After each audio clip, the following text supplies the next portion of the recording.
ছেলের ৩ দিন ধরে মাথা ব্যথা। হাজব্যান্ড অফিস থেকে ফেরার পর ছেলেকে নিয়ে আমরা গেলাম ডাক্তারের কাছে।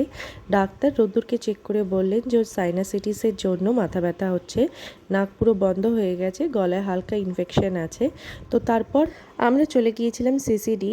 হাজব্যান্ড অফিস থেকে ফিরেছিল সন্ধ্যাবেলায়, সবারই হালকা খিদে লেগে গিয়েছিল আর রোদ্দুর মাথা ব্যথার জন্য খেতেও পারছিল না। তো ডক্টর ওকে গরম গরম জিনিস খাওয়ার জন্য সাজেস্ট করেছিলেন, তো ভাবলাম যাই ওকে আজকে একটু কফি খাওয়াই।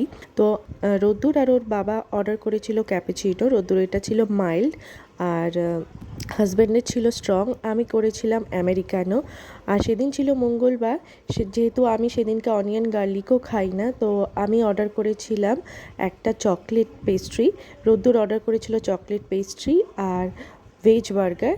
আমার হাজব্যান্ডও অর্ডার করেছিল ভেজ বার্গার। আর এই দেখুন, আমি হচ্ছি সেই ব্যক্তি যে কিনা চায় চিনি খায় না, কফিতে চিনি খায় না, কিন্তু পেস্ট্রি মিষ্টি ছাড়া আমার চলেই না। ইভেন 500 চিনি কিনলেও সেটা আমার 2 থেকে 3 মাস চলে যায়। আর ওইদিকে মিষ্টি পেস্ট্রি এগুলো দেখলে পারে নিজেকে কন্ট্রোল করতে পারি না।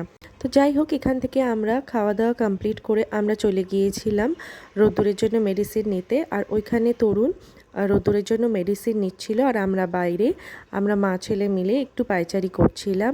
তো চলো, আমি ব্লগটাকে এখানেই এন্ড করছি। তোমরা সকলে খুব খুব ভালো থেকো। Bye bye, tata. দেখা হচ্ছে অন্য কোনো ব্লগে।